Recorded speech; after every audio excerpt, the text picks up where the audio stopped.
This Super Bowl week, a lot of people are going to be putting a lot of money on this, and that, of course, extends to our college campuses. And we have someone here to talk a bit about that for this Campus Report Thursday. It is Kyle Lokay from USC student journalist, someone who's thinking a lot about all this and more, thinking about sports. Kyle, thanks for coming in. Thank you so much. I'm really excited to be here. We're really excited to have you, and I'm getting a sense from you as we're talking about this. You're thinking a lot about sports, you're reporting on it, and now we have the betting side. Do you also feel from speaking to students there on campus that it's just more accepted socially too, or are people talking about the danger? Yeah, I think it's been more accepted socially simply because of social media and how many times you see people betting on sports, or if you watch ESPN or NFL Network, it's honestly included in their report. And there's probably a couple hosts that are like, oh, these are my top 5 picks of the week. This is who I have. This is who you guys should bet on, and essentially promoting it to the younger audience. Listen, Kyle, we know this is actually an indictment of the model of these sports networks because they're in cahoots with these companies because they need money. Everyone needs money, and that's what we're seeing. You can access them. That's another legal conversation, but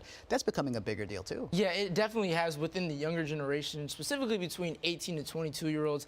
I mean, proposition bets are essentially bets betting on a certain player and how they will perform that night, whether it's a certain amount of points they might get, rebounds, assists, whereas football, passing yards, touchdowns, interceptions. It's kind of essentially driving that younger audience to bet on your favorite player to see how they're going to perform that night, and that's what they're betting on, that uncertainty. All these things are coming together because the ease with which you can access these so-called event contracts, the prop bets, is now there because legally you can do it on your phone wherever you are in the country, essentially. A lot of these betting platforms are targeting the younger audience and for the accessibility of their devices.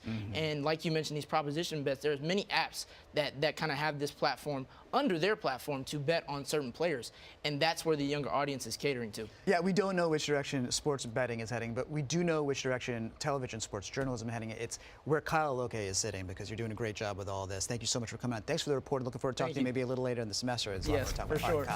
Kyle, one of the future faces of this whole thing. USC student journalist Kyle Lokay talking about Super Bowl and betting. Yes, it's a lot to talk about.